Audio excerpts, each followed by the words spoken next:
কোরআনে একজন ব্যক্তি যদি ব্যভিচার করে, ব্যভিচার বুঝি যেটা এখনকার ফ্যাশন হয়ে গেছে, ঠিক আছে না, 100 বেত্রাঘাত, কত বেত্রাঘাত যদি অবিবাহিত হয়, যদি অবিবাহিত হয়, আর অবিবাহিতদের এই পরিসংখ্যান কত আল্লাহ ভালো জানে।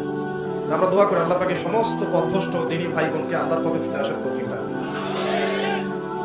সূরা নূরের উপর আমল করার তৌফিক দান। আল্লাহ পাক আমাকেও যেন তৌফিক দেন, আপনাদের সবাইকে তৌফিক দেন। আর যদি সেই ব্যক্তি বিবাহিত হয়, বিবাহিত হলে পাথর নিক্ষেপ করে রজম, অর্ধেক কোমর পর্যন্ত মাটিতে পুঁতে ফেলা, তারপরে পাথর নিক্ষেপ করে রজম করা। আমি এটার ওয়াজ আপনাকে করতে পারবো, এখন দাওয়াত দিতে পারবো যে দেখুন জেনা থেকে দূরে থাকুন, বা আমরা সবাই জেনা থেকে দূরে থাকি। যদি বিবাহিত হয়ে এই কাজ কেউ করেন তাহলে এই শাস্তি হবে, যদি অবিবাহিত হয়ে কেউ করেন তাহলে এই শাস্তি হবে। কিন্তু আমি আপনাকে শাস্তি দিতে পারবো না, পারবো? এই ইখতিয়ার, এই ক্ষমতা, এই অথরিটি আমার কাছে নাই। এমনকি এই শাস্তি কোনো কোনো ক্ষেত্রে রাষ্ট্রীয় ভাবেও আপনাকে দেওয়া হবে না, দিতে পারা যাচ্ছে না। চুরি করলে কি করতে হয়? কোরআন বলেছে হাত কেটে ফেলো। কে বলেছে? কোরআন কার বাণী? এটা কি আমাদের বানানো কোনো কিতাব? নাউজুবিল্লাহ। কোরআনের এক একটা বর্ণ নুক্তা যে আল্লাহর পক্ষ থেকে এসেছে, কোনো সন্দেহ আছে?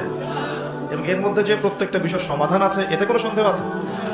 আল্লাহ পাক বলছেন যদি কেউ চুরি করে, চোর হোক ছেলে অথবা মেয়ে, তাহলে হাতটা কেটে ফেলে দিও, কবজি পর্যন্ত। কি পর্যন্ত? কবজি পর্যন্ত। কিন্তু আমি আপনাকে এটা দাওয়াত দিচ্ছি, সতর্ক করতে পারি, আমি এটা আপনার উপর বাস্তবায়ন করতে পারবো। কোনো কোনো ক্ষেত্রে আমরা রাষ্ট্রীয়ভাবে এটা বাস্তবায়ন করতে পারবো না, এটাই বাস্তবতা।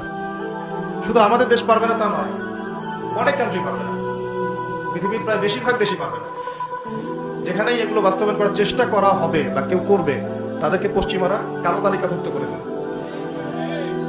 আমি বোঝাতে চাচ্ছি যে আল্লাহ পাকের জমিনে তার দিন কায়েম করে দিয়ে গিয়েছিলেন নবী মুহাম্মদ সাল্লাল্লাহু আলাইহি ওয়াসাল্লাম। কত বছরে? 23 বছর। তখন কি চোরের হাত কাটা হতো? হতো না? তখন কি রজমের শাস্তি দেওয়া হতো? তখন কি কেউ মদ পান করলে বেত্রাঘাতের শাস্তি ছিল? আচ্ছা, তখন কি কেউ মুরতাদ হয়ে গেলে মৃত্যুদণ্ডের শাস্তি ছিল? তখন কেউ যদি ধর্ষণ করতো তাকে কি কতলের শাস্তি ছিল? হত্যার বদলে হত্যার শাস্তি ছিল? হাতের বদলে হাত, চোখের বদলে চোখ, কানের বদলে কান, দাঁতের বদলে দাঁত, এই শাস্তি ছিল? মানে নবী সাল্লাল্লাহু আলাইহি ওয়াসাল্লাম যেভাবে ইসলাম প্রতিষ্ঠা করে দিয়ে গিয়েছিলেন, তাতে ইসলামটা 100% আল্লাহর জমিনে প্রতিষ্ঠিত ছিল। এবং ওই বেস বা ওই ফাউন্ডেশনের উপর দাঁড়িয়ে আরো 2.5 বছর এই বিশ্ব শাসন করেছেন আবু বকর সিদ্দিক রাদিয়াল্লাহু আনহু, যিনি ইসলামের প্রথম খলিফা। ইসলামের প্রথম খলিফা। খলিফা শব্দটা আমরা কি পরিচিত? খলিফা মানে কি? আচ্ছা, এখানে একটু বুঝেন। আল্লাহ রাব্বুল আলামিন কোরআনে 2 জায়গায় খলিফার কথা বলেছেন। কয় জায়গায়? ভাই আমি স্টাডি করেই বলছি। কয় জায়গায়? 2 জায়গায়। এক হচ্ছে সূরা বাকারায়, একটা কোথায়? প্রথম দিকে আছে। আরেকটা হচ্ছে সূরা সদে। কোন সূরায়? সদ। সূরা বাকারায় আল্লাহ পাক খলিফা বলেছেন আদম আলাইহিস সালামকে। তাকে? আর সূরা সদে আল্লাহ পাক খলিফা বলেছেন দাউদ আলাইহিস সালাম। তাকে? আচ্ছা, এবার একটু খলিফা কি এটা বুঝি, তারপরে সামনে যাই। আল্লাহ পাক বলছেন বিসমিল্লাহির রহমানির রহিম, ওয়া ইয ক্বালা রাব্বুকা লিল মালায়েকা ইন্নী জাঈলুন ফিল আরদি খলিফা। বলেছেন তো সবাই? সমস্যা হচ্ছে আমরা সবাই কোরআন তো পড়ি কিন্তু হয়তো বুঝি না, বা এর উপযুক্ত ব্যাখ্যা আমাদের সামনে হয়তো পেশ করা হয় না, কারণ আমরা তো বেশিরভাগ সময় একে অপরের গোশত খাওয়া নিয়ে ব্যস্ত আছি আর কি, তাই না? এবং এটাকে আমরা কি বলবো যে ভালো কাজ মনে করি, হকের পথ মনে করি। বস্তুত এটাই শেষ জামানা, যখন সাদাকে কালো মনে হবে, কালোকে সাদা মনে হবে, হককে বাতিল মনে হবে, বাতিলকে হক মনে হবে, যেটা ন্যায় ওটাকে অন্যায় মনে হবে, যেটা অন্যায় সেটাকেই ন্যায় মনে হবে। নবী সাল্লাল্লাহু আলাইহি ওয়াসাল্লাম বলে গিয়েছেন আনতারি জালামাতু রাব্বাতুহা, শেষ জামানায় দাসী তার মনিবকে জন্ম দিবে। দাসী তার মনিবকে জন্ম দিবে, কখনো দাসী তার মনিবকে জন্ম দেয় না। মানে ন্যায় অন্যায়, হক বাতিল, সত্য মিথ্যা, এগুলোর মানদণ্ড উল্টে যাবে। ন্যায় হবে অন্যায়, অন্যায় হবে ন্যায়, হক হবে বাতিল, বাতিল হবে হক। যেটা সত্য সেটাই মিথ্যা মনে হবে, যেটা মিথ্যা সেটাই সত্য মনে হবে, যেটা অন্ধকার সেটাকে আলো মনে হবে, যেটা আলো সেটাকে অন্ধকার মনে হবে। আনতারি জালামাতু রাব্বাতুহা, হালালকে মানুষ হারাম করবে, হারামকে হালাল করবে। আমার কথা বুঝতে পারছেন কি? এটা বেশি গভীর হয়ে যাচ্ছে, সহজ করার চেষ্টা করছি। এখন আসেন আল্লাহ পাক বলছেন ওয়া ইয ক্বালা রাব্বুকা লিল মালায়েকা, হে নবী মুহাম্মদ বলেন সাল্লাল্লাহু আলাইহি ওয়াসাল্লাম, স্মরণ করেন সেই সময়ের কথা। আল্লাহ নবীকে বলা হচ্ছে স্মরণ করেন সেই সময়ের কথা, মানে মহাবিশ্বের লক্ষ লক্ষ বছর আগে, হয়তো কোটি কোটি বছর আগে। ওয়াইজ ক্বালা রাব্বুকা লিল মালায়েকা, আপনার রব এই ফেরেশতাদেরকে বলেছিলেন, কাদেরকে বলেছিলেন? কি বলেছিলেন? ইন্নী জাইলুন ফিল আরদি খলিফা, আমি এই আরদে মানে পৃথিবীতে আমার খলিফা পাঠাতে চাই। সুবহানাল্লাহ। পৃথিবীতে কেউ ছিল না এর আগে, জিন জাতি ছিল। জিন জাতি কোন জাতি? জিন জাতি বলে একটা জাতি আছে, বিশ্বাস করেন তো নাকি? আচ্ছা, এখন এই জিন জাতি যখন ফাসাদ সৃষ্টি করে আল্লাহ পাক ওদেরকে সরিয়ে দেন, দিয়ে আল্লাহ পাক নতুন করে কোন সৃষ্টি পাঠানোর ইরাদা করেন, তখন ফেরেশতাদেরকে বলেন যে আমি পৃথিবীতে আমার খলিফা পাঠাতে চাই। কি পাঠাতে চাই? শব্দটা আবার বলেন, খলিফা। আচ্ছা, এবার আসেন তো ফেরেশতারা বলেন আতাজআলু ফিহা, আপনি কি এমন কাউকে সেখানে পাঠাতে চাচ্ছেন মা ইউফসিদু ফিহা, যে পৃথিবীতে গিয়ে ফাসাদ সৃষ্টি করবে, দাঙ্গা হাঙ্গামা ফাসাদ সৃষ্টি করবে, ওয়া ইয়াসফিকু দিমা, এবং একে অপরের রক্ত ঝরাবে, রক্তপাত ঘটাবে, ওয়া নাহনু নুসাব্বিহু বিহামদিকা ওয়া নুকদ্দিসু লাক, অথচ আমরাই তো আপনার প্রশংসা করি, তাসবিহ পাঠ করি, কি প্রয়োজন? আপনি কি এমন কাউকে পাঠাতে চাচ্ছেন যে পৃথিবীতে গিয়ে দুইটা কাজ করবে? ফেরেশতারা বলেছেন কয়টা কাজ করবে? এক, বলেন, ফিতনা ফাসাদ সৃষ্টি করবে, দুই, একে অপরের রক্তপাত ঘটাবে। পুরো বিশ্বের দিকে তাকায় দেখবেন এবার, এই মানব জাতি এই দুইটা কাজ করতেছে, হয় ফিতনা ফাসাদ সৃষ্টি করতেছে অথবা রক্তপাত ঘটাচ্ছে। এখানে ভাই ভাই রক্ত ছড়াচ্ছে, প্রতিবেশী প্রতিবেশীর, কোন সময় সামাজিক এক দল আরেক দলের, কোন সময় এক রাজনৈতিক দল আরেক রাজনৈতিক দলের, কোন সময় এক বিশ্বের একটা দেশ আরেকটা দেশের। পুরো বিশ্বে ছোট থেকে বড় যে স্তরে আপনি উঠবেন দেখবেন রক্তপাত রক্তপাত রক্তপাত। নবীজি বলে গিয়েছিলেন শেষ জামানায় এই রক্তপাতটা প্রচুর বাড়বে, এত বাড়বে যে হত্যাকারী জানবে না কেন তাকে মারলাম, আর নিহত ব্যক্তিও বুঝবে না কেন আমি মরলাম। সুবহানাল্লাহ। চিন্তা করতে পারেন, গাজার বাচ্চারা জানে না যে কেন তাকে মারা হলো, আর যারা মারছে ওরাও জানে না কি কারণে মারছে, কি অপরাধ ওটা। ইয়েমেনের বাচ্চারা জানে না কেন বোমটা আসে পড়লো, আর যে ফেললো সেও জানে না কি জন্য ফেললাম। আপনারা রাস্তায় গন্ডগোল করতে যান অনেক সময়, যে বের হয় সেও জানে না কেন কিসের উদ্দেশ্যে লড়ছি, আর যে মারে সেও জানে না কি জন্য ভাইকে মারলাম। হত্যাকারী ব্যক্তি জানবে না যে কেন আমি হত্যা করছি, মাকতুল জানবে না যে কেন আমি মরলাম। শেষ জামানে হারাজ বাড়বে, হারাজ হারাজ হারাজ। নবীজি বলছেন হারাজ বাড়বে, সাহাবীরা বলছেন হারাজ কি ইয়া রাসূলুল্লাহ? নবীজি বলছেন যে মানে অস্বাভাবিক হারে হত্যাকাণ্ড বাড়তে থাকে। আমি পরিসংখ্যান দিয়ে দিই আপনাকে দুইটা। শুধু প্রথম বিশ্বযুদ্ধেই এই 4-5 বছরের মধ্যে প্রায় 1.5 থেকে 2 কোটি মানুষ মারা গেছে। কত কোটি? আর আরো বেশি, অনেকে বলেন 2.5 কোটি 3 কোটি, আমি একটা মিনিমাম রেঞ্জ বললাম। আর দ্বিতীয় বিশ্বযুদ্ধে মারা গেছে প্রায় 6 থেকে 7 কোটি। 6 থেকে 7 কোটি। শুধু আমেরিকার একটা পারমাণবিক বোমা যেটা জাপানে পড়েছে হিরোশিমায়, ওতেই লক্ষ লক্ষ লোক মারা গেছে। এখন পর্যন্ত ওদের যে বংশ পরম্পরা, ওই যে পারমাণবিক বোমা যে প্রভাব, এটা এখন পর্যন্ত আছে। নাগাসাকিতে যেটা পড়েছে দ্বিতীয় বোমা, ওটার নাম ছিল ফ্যাটম্যান, আর প্রথমটার নাম ছিল লিটল বয়। এগুলো অনেক আগের বোম। এখনকার পারমাণবিক বোমগুলো কত শক্তিশালী এটা বলার অপেক্ষা রাখে না, একটা পুরো দেশকে এক মুহূর্তে উড়াই দিতে পারে। বাংলাদেশের মতো একটা ছোট্ট দেশ, এরকম ছোট্ট একটা দেশকে একটা বোমা দিয়ে উড়িয়ে দেওয়া সম্ভব। ইংল্যান্ডের মতো একটা দেশকে একটা রাশিয়ান হাইপারসনিক ক্ষেপণাস্ত্র দিয়ে উড়িয়ে দেওয়া সম্ভব। আর এখনকার সমরবিদ্যা নিয়ে যারা ঘাটাঘাটি করেন, তারা এটা আশঙ্কা করছেন যে প্রথম বিশ্বযুদ্ধের মতো, দ্বিতীয় বিশ্বযুদ্ধের মতো আরো একটা তৃতীয় বিশ্বযুদ্ধ হয়তো বা বিশ্ববাসী দেখতে যাচ্ছে। হয়তো আল্লাহ ভালো জানেন, আমরা তো গ্যারান্টি দিয়ে বলতে পারবো না, কিন্তু পরিস্থিতি ওরকমই মনে হচ্ছে। তবে এতটুকু জেনে রাখেন, হাদিসের মধ্যে মালহামা নামে একটা শব্দ আছে। কি শব্দ? নবীজি বলেছেন ইউফ্রেটিস নদী মানে ফোরাত নদী। ইউফ্রেটিস কোন নদী? এই ফোরাত নদী অচিরেই তার ভূগর্ভস্থ সোনার পাহাড় বের করে দিবে। ফোরাত নদী অচিরেই তার সোনার পাহাড় বের করে দিবে, এবং ওই সোনাকে নিয়ে মারামারি করতে আসবে যে মানুষগুলো, তাদের মধ্যে প্রত্যেক 100 জনের মধ্যে 99 জন মানুষ মারা যাবে। আর একজন ব্যক্তি যে বেঁচে থাকবে, সে ধারণা করবে আমি সেই ব্যক্তি যে সোনাটা পাবো। মুসলিমদেরকে নবীজি বলছেন তোমরা যদি ওই সময় ওই জায়গায় থাকো, কোন মুসলমান যদি সেটা দেখে, তোমরা সে সোনায় হাতও দিবে না। আরেকটা হাদিস এসেছে যে অচিরেই রোমকরা, পশ্চিমারা আরবদের সাথে চুক্তি ভঙ্গ করবে এবং 80টা পতাকা নিয়ে তাদের বিরুদ্ধে যুদ্ধে নেমে যাবে। কয়টা পতাকা? 80টা। এবং প্রত্যেক পতাকার নিচে থাকবে 12,000 করে সৈন্য। কত হাজার? একটা যুদ্ধে এত বেশি 99% মানুষ মারা যাওয়াটা স্বাভাবিক না, এটা অস্বাভাবিক। ঢাল তলোয়ার AK-47 যুদ্ধে এমনটা হবে না বা হয় না, হয়তো এমন কোন অস্ত্র সেখানে প্রয়োগ করা হতে পারে, এটা আমাদের ধারণা, আল্লাহ ভালো জানেন, যেই অস্ত্রগুলো দিয়ে অল্প সময়ে বেশি বেশি মানুষ মেরে ফেলা সম্ভব। ঠিক যেমন এখনকার নিউক্লিয়ার ওয়েপেন্স বা থার্মোনিউক্লিয়ার ওয়েপেন্স হতে পারে, আল্লাহ ভালো জানেন। তো বিশ্ববাসী এরকম একটা মালহামা দেখার অপেক্ষায় আছে। এই মালহামার পরে আসবেন ইমামুল মাহদী, ইমামুল মাহদীর পরে আসবে ঈসা ইবনে মারিয়াম, ঈসা ইবনে মারিয়ামের পরে আসছে ইসলামের খেলাফত। ওই খেলাফত থেকে খলিফা এই শব্দটা নিয়ে কথা বলছে। আমি আবু বকর সিদ্দিকে ছিলাম রাদিয়াল্লাহু আনহু।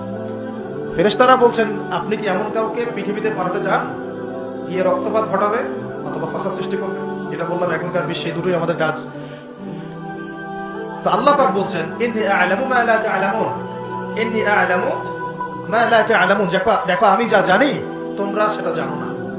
মানে আমার কিছু শুকরগুজার বান্দা থাকবে যারা এরকম ফিতনা ফাসাদ করবে না এবং রক্তপাত ঘটাবে না, তাদের জন্যই আমি প্রস্তুত করেছি জান্নাতুল ফিরদাউস। সুবহানাল্লাহ।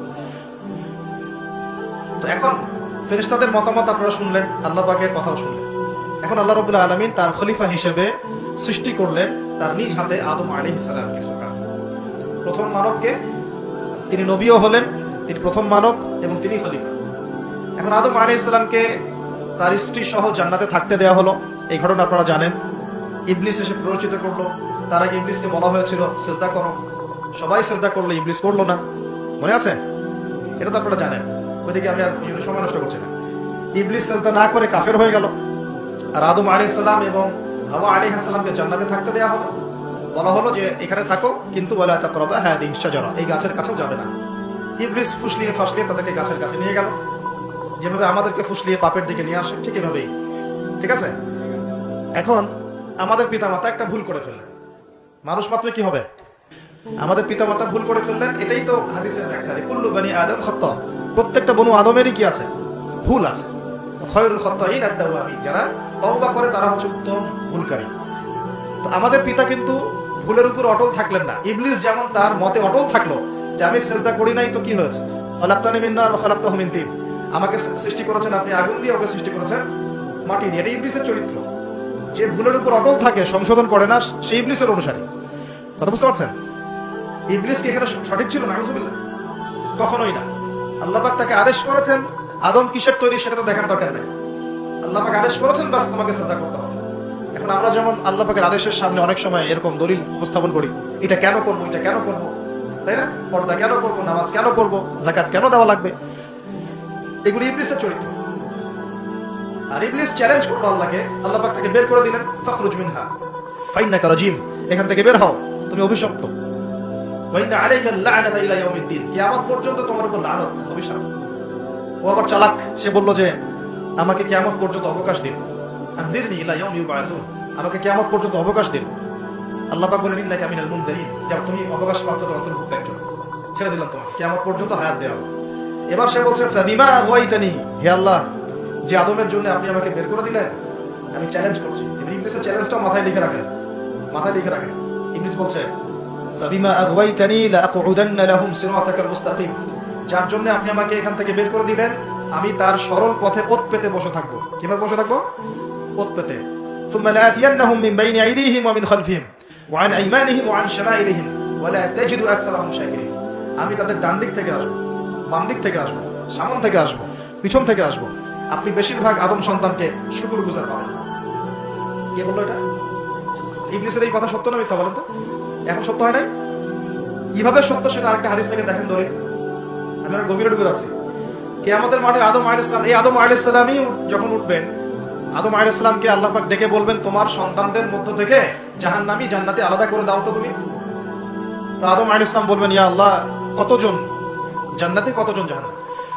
আল্লাহ পাক বলবেন, প্রত্যেক 1000-999 জনকে জাহান্নামের জন্য আলাদা করে দাও। এই হাদিসটা শোনার পরে সাহাবায়ে কেরাম রাদিয়াল্লাহু আনহুম খুব বিচলিত হয়ে পড়েন। তখন নবী সাল্লাল্লাহু আলাইহি ওয়াসাল্লাম আশ্বস্ত করলেন যে ওই যে 1% জান্নাতি দেখা যাচ্ছে, এগুলো উম্মতে মুহাম্মাদের মধ্যেই বেশি হবে ইনশাআল্লাহ। তবে কোন উম্মতে মুহাম্মাদি যে নামাজ পড়ে না, রোজা রাখে না, যাকাত দেয় না, শরীয়তের বিধিবিধানের কোনো পরোয়া করে না, কুরআনটা পর্যন্ত তেলাওয়াত করতে চাচ্ছে না, সেই উম্মতে মুহাম্মাদি কথা বলা হচ্ছে কি? নাকি যারা নিজেদের জান মাল সময় শ্রম সবকিছু ঢেলে দিয়ে দিনের জন্য নিজেকে নিবেদিত প্রাণ করে, কাদের কথা বলা হচ্ছে? এটা আপনারা নিজেরাই বোঝেন, এটা তো আমার বোঝানোর দরকার নেই। এখন বুঝেন তাহলে পার্সেন্টেজটা কত হবে। তো ইবলিসের কথা তাহলে সত্য হলো। ইবলিস কি বললো? ওয়ালা তাজিদু আকসারাহুম শাকিরিন, বেশিরভাগকে আপনি শুকরগুজার পাবেন না। আল্লাহ পাক নিজেও এই কথা বলেছেন সূরা সাদের মধ্যে, ওয়া কালিলুম মিন ইবাদিয়াশ শাকুর, আমার শুকরগুজার বান্দা খুব কম হবে। অন্য একটা জায়গাতেও আছে। এখন আল্লাহ রাব্বুল আলামিন আদম আলাইহিস সালাম আর হাওয়া আলাইহিস সালামকে জান্নাতে রাখলেন। তারা যে ফল খেয়ে ভুল করে ফেললেন, আল্লাহ পাক তখন তাদেরকে সাথে সাথেই বের করে দেন নাই, সাথে বের করে দেন নাই, বরং ফাতালাক্কা আদম মির রাব্বিহি কালিমাত, আদম আলাইহিস সালাম আল্লাহর কাছ থেকে কিছু কালিমা বা বাক্য শিখে নিলেন। সুবহানাল্লাহ। ফাতাবা আলাইহি, ওই কালিমা ওই বাক্য দিয়ে আল্লাহ আদম আলাইহিস সালাম তওবা করলেন। ওই কালিমা ওই বাক্য দিয়ে আল্লাহ আদম আলাইহিস সালাম কি করলেন? আবার বলছি, ওই কালিমা ওই বাক্য দিয়ে আদম আলাইহিস সালাম কি করলেন? তওবা করলেন। আবার বলছি, ফাতালাক্কা আদম মির রাব্বিহি কালিমাত, আদম আলাইহিস সালাম তার রবের কাছ থেকে কিছু কালিমা শিখে নিলেন। ফাতাবা আলাইহি, ওই কালিমা দিয়ে আল্লাহ রাব্বুল আলামিনের কাছে তিনি তওবা করলেন। ইন্নাহু হুয়াত তাওয়াবুর রহিম, এবং আল্লাহ পাক তওবা কবুল করে তাকে মাফ করে দিলেন। ওই বাক্যটা কি ছিল সেটা একটু শুনি। ওই বাক্যটা ছিল রব্বানা, আসলে বলেন রব্বানা যালামনা আনফুসানা ওয়া ইন লাম তাগফির লানা ওয়া তারহামনা লানাকুনান্না মিনাল খাসিরিন। মানে অর্থ হচ্ছে, হে আমাদের রব, রব্বানা যালামনা আনফুসানা, আমরা নিজেদের নফসের উপর জুলুম করেছি, ওয়া ইন লাম তাগফির লানা, আপনি যদি আমাদেরকে মাফ না করেন, ওয়া তারহামনা, আমাদের উপর রহম না করেন, লানাকুনান্না মিনাল খাসিরিন, আমরা অবশ্যই ক্ষতিগ্রস্তদের অন্তর্ভুক্ত হব। এই কালিমা শিখলেন কে? আদম আলাইহিস সালাম তার রবের কাছ থেকে। এই কালিমা, এই দোয়া দিয়ে তিনি তওবা করলেন। আল্লাহ রাব্বুল আলামিন তাকে মাফ করে দিলেন। তবে তিনি বলে দিলেন আর জান্নাতে থাকা হচ্ছে না। কুল নাহবিতু মিনহা জামিআ, আল্লাহ বলেন তোমরা এখন সবাই পৃথিবীতে নেমে যাও। ফাইম্মা ইয়াতিয়ান্নাকুম মিন্নি হুদান, নেমে যাও পৃথিবীতে, কিন্তু জেনে রেখো পৃথিবীতে আমার পক্ষ থেকে তোমাদের কাছে হেদায়েত যাবে। কি যাবে? হেদায়েত মানে আসমানি কিতাব, নবী রাসূল। আসমানি কিতাব, নবী রাসূল, এগুলো আসবে তোমাদের কাছে। ফামান কুল নাহবিতু মিনহা জামিআ ফাইম্মা ইয়াতিয়ান্নাকুম মিন্নি হুদান ফামান তাবিআ হুদায়া, যে আমার এই হেদায়েতের অনুসরণ করবে, ফালা খাউফুন আলাইহিম ওয়া লা হুম ইয়াহজানুন, তাদের কোনো ভয় নাই, কোনো দুশ্চিন্তা নাই। যে জান্নাত থেকে গিয়েছো ওই জান্নাতে ফিরে আসবে ইনশাআল্লাহ। এটা একটা কথা। আর ওয়াল্লাযীনা কাফারু ওয়া কাযযাবু বিআয়াতিনা, কিন্তু যারাই আমার ওই হেদায়েতকে মিথ্যা প্রতিপন্ন করবে, অস্বীকার করবে, কুফরি করবে, ঠিক আছে, উলাইকা আসহাবুন নার, এরা হবে জাহান্নামের অধিবাসী, হুম ফিহা খালিদুন, এখানে তারা চিরস্থায়ী হবে। আল্লাহ পাকের বক্তব্য একদম সহজ সরল পরিষ্কার না? দুনিয়াতে যাচ্ছ যাও, এটা চিরস্থায়ী নয়। এই সময়টুকুর মধ্যেই আমার পক্ষ থেকে কি আসবে বলেন? হেদায়েত আসবে, মানে যুগে যুগে নবী রাসূল আসবেন, আসমানি কিতাব আসবে। ফামান তাবিআ হুদায়া, তোমাদের মধ্যে যারা এই নবী রাসূলদেরকে মানবে, আসমানি কিতাব সমূহকে মানবে, তাদের কোনো টেনশন নাই, কোনো ভয় নাই, আবার জান্নাতে ফিরে আসবে। আর যারা নবী রাসূলকে মানবে না, আসমানি কিতাবের পরোয়া করবে না, নিজের প্রবৃত্তির দাসত্ব করবে, উলাইকা আসহাবুন নার, তারা জাহান্নামে যাবে, সেখানে চিরস্থায়ী। হিসাব কি সহজ না কঠিন? একদম সহজ কথা আল্লাহ পাকের। এবার এই যে সিলসিলা শুরু, আদম আলাইহিস সালামকে আল্লাহ পাক কি বলেছেন? কি শব্দটা বলেছিলাম? খলিফা। এবার আদম আলাইহিস সালাম পৃথিবীতে এসে কি আবারও নতুন করে কোনো ভুল করেছিলেন? বলেন তো দেখি। উত্তর না, করেন নাই। মানে কান্নাকাটি করতে করতেই বছরের পর বছর চলে গেছে, শুধু কাঁদতে কাঁদতেই বছরের পর বছর চলে গেছে। পরবর্তী ভুল যেটা আমরা দেখি সেটা হলো হাবিল আর কাবিলের ভুল। কাবিল তার ভাই হাবিলকে হত্যা করেছে, তাই না? হিংসার বশবর্তী হয়। ওই যে এখনো দেখবেন আমাদের সমাজে যে ভাইয়ে ভাইয়ে মারামারি, এটা সেই হাবিল কাবিলের সুন্নত। এখানে আমরা কাবিল হব না, বলে হাবিল হব। প্রয়োজনে হাবিল হয়ে থাকবো, তাও কাবিল হতে যায় না। কারণ নবী সাল্লাল্লাহু আলাইহি ওয়াসাল্লাম বলেছেন, পৃথিবীতে প্রথম হত্যাকাণ্ড সংঘটিত করেছে কাবিল। ভালো করে শোনেন, যারা এই পথে আছেন ভালো করে শোনেন। পৃথিবীতে প্রথম হত্যাকাণ্ড সংঘটিত করেছে কাবিল। এ কারণেই কিয়ামত পর্যন্ত যত মানুষ খুন হবে, খুন, এই সমস্ত খুনের পাপের একটা অংশ কাবিলের আমলনামায় গিয়ে যুক্ত হবে। মনে করায় দেই, কাবিল একজন নবীর সন্তান। কার সন্তান? নবীর সন্তান। লূত আলাইহিস সালামের স্ত্রী একজন নবীর স্ত্রী। নূহ আলাইহিস সালামের স্ত্রী একজন নবীর স্ত্রী। আবু লাহাব সর্বকালের সর্বশ্রেষ্ঠ মানব মুহাম্মদ সাল্লাল্লাহু আলাইহি ওয়াসাল্লামের চাচা। আবার ফেরাউনের ওই স্ত্রী, তার নাম, দাসীর নাম কি? আসিয়া। তাহলে আমরা আমাদের বংশ, আমাদের রং, আমাদের জাতীয়তা, আমাদের অর্থ সম্পদ আমাদের টাকা পয়সা, আমাদের স্ট্যাটাস, আমাদের ভাষা, আমাদের এই গোত্রীয় বিভাজন, এগুলো আমাদেরকে আল্লাহ পাকের আযাব থেকে বাঁচাতে পারবে যদি যদি না আমরা আল্লাহ পাকের হুকুম আহকাম মেনে চলি। একজন নবীর ছেলে কোথায় যাচ্ছে? একজন নবীর স্ত্রী কোথায় যাচ্ছে? লূত আলাইহিস সালামের স্ত্রী কোথায় যাচ্ছে? আবু জাহেল কি আল্লাহ নবী সাল্লাল্লাহু আলাইহি ওয়াসাল্লামের চাচা ছিল না? আবু লাহাব কি চাচা ছিল না? তাহলে কিসের অহংকার, কিসের অহংকার, কিসের ফুটানি, কিসের গর্ব? শুধু তাকওয়াই পারবে আমাদেরকে সেভ করতে, আর কিছু না। অনেক গভীর হয়ে যাবে, বের হয়ে আসি। আসেন, আদম আলাইহিস সালাম তার জীবদ্দশায় আল্লাহ পাকের জমিনে যতদিন থেকেছেন, তিনি কি আল্লাহর বিধান মেনেছেন না শয়তানের বিধান মেনেছেন? তার উপরে আল্লাহ পাক কিছু নাজিল করেন নাই? সহিফা নাজিল করেছেন, অবশ্যই করেছেন না? এমনকি কিভাবে কাপড় পরিধান করতে হবে, কিভাবে চাষবাস করতে হবে, কিভাবে এই পৃথিবীতে বেঁচে থাকতে হবে, এগুলো আল্লাহ রাব্বুল আলামিন জিবরাইল আলাইহিস সালামের মারফতে শিখিয়েছেন। মানুষ কাপড় পরা জানতো না, কে শিখিয়েছেন? আল্লাহ পাক। আল্লাহ পাক পোশাক নাজিল করেছেন। শুরুতে মানুষ গাছের ছালপাতা পরে থাকতো না, এগুলো মিথ্যা কথা। আল্লাহ রাব্বুল আলামিন আসমান থেকে পোশাক নাজিল করেছেন প্রথম। জিবরাইল আলাইহিস সালাম শিখিয়েছেন কিভাবে সুতা বুনতে হয়, কিভাবে জমি চাষ করতে হয়, কোন কোন গাছ উপকারী, কোন কোন গাছ উপকারী নয়, কোনটা আমরা খেতে পারবো, কোনটা খেতে পারবো না, কোন প্রাণী আমাদের জন্য খাওয়া ভালো হবে, কোনটা খাওয়া ঠিক হবে না, আল্লাহ পাক ওহীর মাধ্যমে জানিয়েছেন। এগুলো আমরা জানতাম না, এগুলো আমরা জানতাম। এমনকি কোন গাছে ঔষধি গুণাগুণ আছে, এটা আদম আলাইহিস সালামকে কে জানিয়েছে? আল্লাহ পাক তার ওহীর মাধ্যমে জানিয়েছেন। এই যে আমরা এখন সভ্যতা নিয়ে এত কথা বলি, সত্যি কথা হচ্ছে সভ্যতা শুরু হয়েছে নবীদের হাতে, আর সভ্যতা প্রসারিত হয়েছে নবীদের হাতে, আর সভ্যতা শেষও হবে একজন নবীর হাতে। সেই নবীর নাম কি? ঈসা আলাইহিস সালাম। Very good. সেই নবীর নাম কিন্তু ঈসা ইবনে মারইয়াম। তার হাতে সভ্যতা শেষ হবে। এটা লাস্ট একটা সভ্যতা পৃথিবী দেখবে অচিরেই সামনে। এখন আসেন, আদম আলাইহিস সালাম ছিলেন আল্লাহ পাকের খলিফা। তিনি পৃথিবীতে তার আল্লাহ পাকের বিধান দিয়ে নিজে চলেছেন, পরিবারকে চালিয়েছেন, ওই সময় সমাজকে চালিয়েছেন, এবং ওই সময় পৃথিবীটাকে তিনি আল্লাহ পাকের বিধান দিয়ে পরিচালিত করেছেন, অন্য কারো বিধান দিয়ে নয়, মন গড়া বিধান দিয়ে তো মোটেই নয়, এবং নিজের রচনাকৃত বিধান দিয়ে তো মোটেই নয়, নিজের প্রবৃত্তিগত অনুসরণ দিয়ে মোটেই নয়, বরং আল্লাহ পাকের পক্ষ থেকে যা এসেছে সেইটা তিনি ফলো করেছেন। এই অনুসরণটাকে নূহ আলাইহিস সালাম করেন নাই, ইব্রাহিম আলাইহিস সালাম করেন নাই, মুসা আলাইহিস সালাম করেন নাই, ঈসা আলাইহিস সালাম করেন নাই, দাউদ আলাইহিস সালাম করেন নাই, সুলাইমান করেন নাই আলাইহিস সালাম। আমাদের নবী মুহাম্মদ সাল্লাল্লাহু আলাইহি ওয়াসাল্লাম তিনি কি করেন নাই? আমার কথা কি বুঝতে পারছেন? তাহলে তারা কি অনুসরণ করেছেন পৃথিবীতে? আল্লাহ পাকের ওহীর বিধান। কিসের বিধান? ওহীর বিধান। এখন আসেন, আরেকজন নবীকে আল্লাহ পাক বলেছেন খলিফা। তার নাম কি বলেছিলাম শুরুতে? দাউদ। কোন সূরায় আছে এটা? সদের মধ্যে। এইখানে আল্লাহ পাক আরো স্পষ্ট করে বলেছেন একজন খলিফার দায়িত্ব কি। খুব মনোযোগের সাথে শুনবেন। উপযুক্ত পরিবেশ মনে হচ্ছে বলে আলোচনাগুলো করছি, আপনারা খুব সুন্দরভাবে বসে আছেন, আমি কথা বলতে খুব কমফর্ট ফিল করছি। আল্লাহ পাক বলছেন যে ইয়া দাউদ, হে দাউদ, ইন্না জাআলনাকা খলিফাতান ফিল আরদ, আমি আল্লাহ তোমাকে পৃথিবীতে আমার খলিফা করেছি। সুবহানাল্লাহ। হে দাউদ, আমি তোমাকে পৃথিবীতে আমার খলিফা করেছি। এখান থেকে বলতে গিয়ে আপনাকে বলছিলাম যে দাউদ আলাইহিস সালাম এই জেরুজালেম থেকে 40 বছর বিশ্ব শাসন করেছিলেন। কত বছর? দাউদ আলাইহিস সালাম এই জেরুজালেম থেকে, যেখানে এই লড়াইগুলো হচ্ছে এখন, এখান থেকে তিনি 40 বছর বিশ্ব শাসন করেছেন। এবং তারপরে তার সন্তান সুলাইমান আলাইহিস সালাম আরো 40 বছর তার বাবার চেয়েও দাপটের সাথে এই বিশ্ব শাসন করেছেন। এবং তারা ছিলেন তখন মুসলিম, তারা ছিলেন তখন কি? মুসলিম। কিন্তু এখন যে ইসরায়েলকে আপনারা দেখছেন, তারা ওই শাসনটাকে ফিরিয়ে আনার চেষ্টা করছে, কিন্তু ভুল একটা পথে। ভুল পথটা কোথায়? তারা মনে করে তাদের একজন মাসিহ আসা এখনো বাকি আছে, এবং তারা মাসিহুদ দাজ্জালকেই তাদের মাসিহ মনে করে।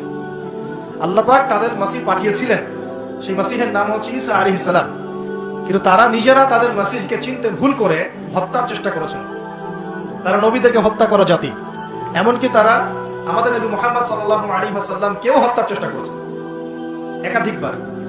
তারা মাসিহ ঈসা আলাইহিস সালামকে হত্যার চেষ্টা করেছিল, আল্লাহ পাক তাকে উঠিয়ে নিয়েছেন, এবং তাদেরকে পরীক্ষা ফেলে আল্লাহ পাক মাসিহুদ দাজ্জালকেই তাদের কাছে মাসিহ মনে করিয়ে দিয়েছেন। এখন তারা দাজ্জালের জন্য তাদের প্ল্যাটফর্মটা রেডি করছে। এই কারণেই এই সংঘাতগুলো আপনারা দেখছেন। দাজ্জালের কনসেপ্টটা না বুঝতে পারলে এখনকার জিওপলিটিক্সটা বুঝতে পারবেন না। ইউনাইটেড নেশনস আপনাদেরকে জিওপলিটিক্স বোঝাতে পারবে না। জিওপলিটিক্স বুঝতে হলে দাজ্জালের কনসেপ্ট লাগবে। তাদের ধারণা তাদের মাসিহ আসলে পরে তারা ওই ফিলিস্তিন থেকেই, জেরুজালেম থেকেই আবার বিশ্ব শাসন করবে, এটা ওরা ধারণা করে। এই ধারণায় তারা বিগত 100 বছর থেকে কাজ করে যাচ্ছে। কত বছর থেকে? এবং কাজ করতে করতে করতে করতে এখন দেখেন কি অবস্থা। প্রায় বেশিরভাগ জায়গায় তারা দখল করে ফেলেছে। তারা রাজনীতি নিয়ন্ত্রণ করে ফেলেছে, তারা রাষ্ট্র গঠন করে ফেলেছে, তারা রাজধানী পর্যন্ত ঘোষণা করেছে, তারা অর্থনীতি নিয়ন্ত্রণ করে ফেলেছে, তারা ব্যাংকিং ব্যবস্থা নিয়ন্ত্রণ করে ফেলেছে, ব্যবসা বাণিজ্যের বড় বড় সেক্টর নিয়ন্ত্রণ করে ফেলেছে, প্রযুক্তিগুলো নিয়ন্ত্রণ করে ফেলেছে, অস্ত্রশস্ত্রগুলো মজুত করে ফেলেছে। এখন তারা যা ইচ্ছা তাই করতে পারে। এই কাজগুলো তারা কেন করছে এটা আপনারা বুঝতে পারছেন না। কেন তারা হাসপাতালে বোম মারবে? কেন শিশুদেরকে হত্যা করবে? কেন নিরীহ ফিলিস্তিনিদেরকে এখান থেকে উৎখাত করবে? কেন? আপনার তো একটা কুকুরের গায়ে লাথি মারতে মায়া লাগে, মায়া লাগে না? কিন্তু কিভাবে নির্দয় ভাবে এই কাজগুলো তারা 100 বছর থেকে করতে পারছে? কারণ তারা মনে করে তারা সঠিক কাজ করছে। তারা মনে করে যে তারা এই জায়গার মূল মালিক, এই জায়গার মূল মালিক তারা এটা মনে করে। এবং তারা নীলনদ, মিশরের নীলনদ থেকে ফরাত নদী পর্যন্ত পুরো জায়গাটাকে হোলি ল্যান্ড মনে করে, পবিত্র জায়গা মনে করে। এবং তারা মনে করে যে আল্লাহ পাক তাদেরকে ওই জায়গাটা দিয়েছেন, এই জায়গায় ফিলিস্তিনিদের থাকার কোনো অধিকার নাই। এই কারণেই তারা মুসলমানদের উপর বিগত এই 70-80 বছর থেকে, বলা যায় প্রায় 100 বছর থেকে, কারণ 1914 সালে তারা ঢুকেছে, এখন 2023 সাল চলছে, এই পুরো সময়টা জুড়ে তারা যে নির্বিচার বাড়িঘর দখল করা, জমি দখল করা, ধর্ষণ, শিশু হত্যা, ভাইদেরকে কারাগারে নিক্ষেপ করা, নির্বিচার হত্যাযজ্ঞ, এগুলো কেন চালাচ্ছে? কারণ তারা মনে করে ওই জায়গাটা তাদের, এবং তারা মনে করে যে তাদের মাসিহ আসা মাত্রই তারা ওইখান থেকে বিশ্বটাকে শাসন করবে। এবার কি মিলাতে পারছেন বিষয়টা কোন দিকে যাচ্ছে? এবং সত্যি কথা বলতে কি, তাদের মাসিহ, তারা যাকে মাসিহ মনে করে, সেই মাসিহ দাজ্জাল সত্যি সত্যি সেখান থেকে আসবেও, এবং ইহুদিদেরকে নিয়ে সে বিশ্ব শাসন করবেও। দাজ্জাল আসবেও এবং ইহুদিদেরকে নিয়ে সে বিশ্ব শাসন করবেও। এটা আমাদের নবী সাল্লাল্লাহু আলাইহি ওয়াসাল্লাম বলে গেছেন। এটা হবে সর্বশেষ জালেমদের শাসন, সর্বশেষ। এবং কত দিন শাসন করবে সেটাও নবীজি বলে গিয়েছেন সাল্লাল্লাহু আলাইহি ওয়াসাল্লাম। আল্লাহ নবী বলে গিয়েছেন সে শাসন করবে 40 দিন। কতদিন? যার প্রথম দিনটা হবে 1 বছরের সমান, অলৌকিক না বিষয়টা? দ্বিতীয় দিনটা হবে 1 মাসের সমান, তৃতীয় দিনটা হবে 1 সপ্তাহের সমান, বাকি দিনগুলো হবে আমাদের দিনের মতো। পৃথিবীর সামনে এটা অপেক্ষা করছে, পৃথিবীর সামনে এটা আসা অপেক্ষা করছে মাত্র। এই যে ওদের দৌরত্ব আপনি দেখছেন জায়নিস্টদের, এটা এমনি না। এই যে পশ্চিমা মদত, আমেরিকার সাহায্য, ব্রিটেনের সাহায্য, পুরো পশ্চিমা বিশ্বের সাহায্য, এত শক্তি, এত দাপট তারা দেখাচ্ছে, যা ইচ্ছা তাই করে ফেলছে। ইচ্ছা হলে 200টা বাচ্চাকে মেরে ফেললাম, কেউ বলার কিছু নাই। আশপাশে আরব কান্ট্রিগুলো তাকায় তাকায় ফুটবল খেলা দেখছে, ঠিক আছে? সবাই সর্বোচ্চ এতটুকু বলতে পারে, আমরা নিন্দা জানাই, আমরা এর তীব্র প্রতিবাদ জানাই, দ্যাটস অল, এতটুকু। আরবের তেল সব নিয়ন্ত্রণ করে ফেলেছে। আরবের চতুর্পাশে তার প্রতিবেশী রাষ্ট্র স্থাপন করেছে এবং প্রত্যেকটা রাষ্ট্রে সে মুনাফিকদেরকে বসিয়ে দিয়েছে। এত এত কিছু কিভাবে করতে পারছে? কি মনে হয় আপনাদের কাছে? এমনি এমনি নয়, এর সাথে মাসিহুদ দাজ্জালের একটা গভীর সম্পর্ক আছে। এবং দাজ্জাল এই ইহুদিদেরকে নিয়েই বিশ্ব শাসন করবে, নবী সাল্লাল্লাহু আলাইহি ওয়াসাল্লাম বলে গেছেন। আর এই ইহুদিরা নবীর যুগে কি হালে ছিল? বনু খুরাইজা, বনু কাইনুকা, বনু নাজির, এই 3টা কওমের সাথে আল্লাহর নবী নিজে সশস্ত্র যুদ্ধ করেছে, করে ওদেরকে বের করে দিয়েছেন মদিনা থেকে। তারপর তারা খায়বারে গিয়ে আশ্রয় নিয়েছে। আলী রাদিয়াল্লাহু আনহু এই খায়বারও বিজয় হয়েছে। সবাইকে বের করার পরে নবীজি ইন্তেকালের কয়েকদিন আগে বলে গিয়েছিলেন, বাকি যারা আছে অবশিষ্ট, এদেরকে তোমরা এই জাজিরাতুল আরব থেকে বের করে দিও। কে বলে গিয়েছিলেন? এখন তার উম্মত দেখেন কি অবস্থা। চারপাশে বসে, ওই জেরুজালেমের চারপাশে আরব রাষ্ট্র রহব আছে, বসে বসে তামাশা দেখছে। 100 বছর হয়ে গেল। তো আমি এই জায়গা থেকে এখানে আসছি, ওইখান থেকেই দাউদ আলাইহিস সালাম বিশ্ব শাসন করেছিলেন। আল্লাহ পাক তাকে বলছেন খলিফা। কি করেছিলেন তিনি? আল্লাহ পাক তাকে বলছেন, ইয়া দাউদ, মনোযোগের সাথে শুনুন, হে দাউদ, ইন্না জাআলনাকা খলিফাতান ফিল আরদ, আমি আল্লাহ তোমাকে এই জমিনে খলিফা করেছি। সুবহানাল্লাহ। এবং ওই জমিন বলতে কিন্তু এখন জেরুজালেম, আরদ মানে এখানে কিন্তু ওই বাইতুল মুকাদ্দাস, তিনি ওখান থেকেই বিশ্ব শাসন করেছিলেন। তোমার দায়িত্ব কি হে দাউদ? তোমার কাজটা কি? ফাহকুম বাইনান নাসি বিল হক, সূরা সাদ বললেন, তোমার কাজ হচ্ছে মানুষের মাঝে, অনুসারী জনগণের মাঝে তুমি ন্যায় বিচার প্রতিষ্ঠা করো। কি করবা? তার মানে একজন, যে কেউ, একজন মেম্বার হোক, একজন চেয়ারম্যান হোক, একজন এমপি হোক, একজন মন্ত্রী হোক, একজন পিএম হোক, যাকে আল্লাহ পাক যেখানে দায়িত্ব দিবেন, খলিফা হিসেবে তার কাজ কি বলেন তো? ফাহকুম বাইনান নাসি বিল হক, সত্য ন্যায়ের মানদণ্ডে মানুষের মাঝখানে বিচার ফয়সালা, বাস, এটা আপনার কাজ। নেতৃত্ব দিলে দোষের কিছু নাই, নেতৃত্ব পেলেও দোষের কিছু নাই, কিন্তু ফাংশনটা কি? একজন খলিফার কাজটা কি, আবু বকর সিদ্দিক কেমন খলিফা ছিলেন, উমর কেমন ছিলেন, উসমান কেমন ছিলেন, আলী কেমন ছিলেন রাদিয়াল্লাহু আনহুম আজমাইন। তারা এই আয়াতের উপর আমল করতেন, ফাহকুম বাইনান নাসি বিল হক, মানুষের মাঝখানে ন্যায় বিচার করো। ন্যায় বিচার কথা বলা হচ্ছে, ন্যায় বিচার। এখন ন্যায় বিচার কতটুকু কি হচ্ছে না হচ্ছে এটা আপনারা আমার চেয়ে ভালো জানেন, আমি এসব নিয়ে কথা বলতে চাই না, কিন্তু আমাদের কাজ এতটুকুই, যাকে আল্লাহ পাক যেখানে দায়িত্ব দিবেন ন্যায় বিচার। আরো আল্লাহ বলছেন, আয়াতটা শেষ হয়নি, আরো সামনে একটু আছে, আল্লাহ পাক বলছেন ওয়ালা তাত্তাবিউল হাওয়া, ন্যায় বিচার করো এবং নিজের হাওয়া প্রবৃত্তির অনুসরণ করো না, নিজের মন গড়া বিধানের অনুসরণ করো না, নিজের প্রবৃত্তির দাসত্ব করো না।